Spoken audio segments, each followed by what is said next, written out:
తెలంగాణ ఆవిర్భావ దినోత్సవ సందర్భంగా టీపీసీసీ ప్రధాన కార్యదర్శి పారిజాత నరసింహారెడ్డి మహేశ్వరం నియోజకవర్గంలో బడంగ్పేట మున్సిపల్ కార్పొరేషన్ పరిధిలో జాతీయ జెండాను ఆవిష్కరించారు.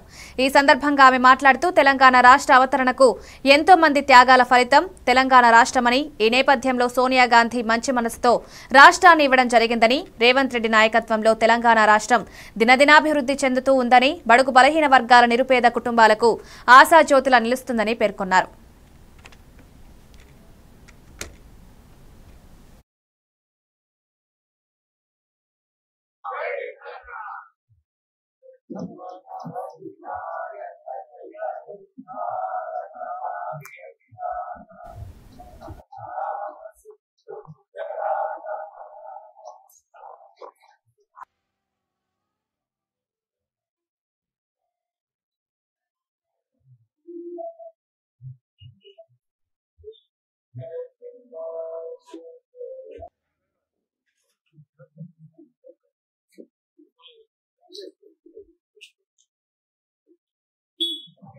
ఈ రోజు తెలంగాణ రాష్ట్రం కోసం మనము పోరాడుతున్నాము. తెలంగాణ రాష్ట్రం కోసం తెలంగాణ రాష్ట్రం వచ్చిన తర్వాత ఈరోజు స్వేచ్ఛగా జీవించగలుగుతాము. కానీ కొన్ని విషయాల వల్ల ఈ తెలంగాణ రాష్ట్రాన్ని తీసుకురావాల్సిన ప్రాముఖ్యత అవసరము మన తెలంగాణ రాష్ట్రం ప్రజలకి ఎంతైనా ఉంది.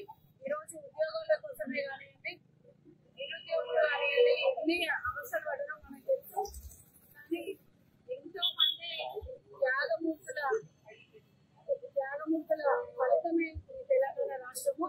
ఎంతోమంది ఆత్మ బలిదానాలు చేస్తున్నారు.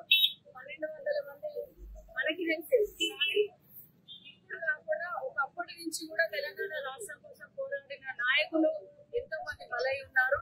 మరి ఎన్నో ఏళ్ల కళని సాకారం చేసినటువంటి గౌరవ సోనియా గాంధీ గారు మరి ఈ ప్రకటన చేయడం అనేది, తెలంగాణ రాష్ట్రాన్ని ఇవ్వడం అనేది నిజంగా దేశం గర్వించదగ్గ విషయము. ఒక రాష్ట్రాన్ని విభజిస్తే ఎట్లాగో ఓడిపోతామని తెలిసి కూడా ఈ రోజు తెలంగాణ రాష్ట్రాన్ని ఇవ్వడానికి తను ఎంతో కృషి చేసి, మరి మన ఎంపీలు కూడా ఎంతో మంది కొట్లాడి పార్లమెంట్ లో ఈ రాష్ట్ర తెలంగాణ బిల్లుని ప్రవేశపెట్టారు.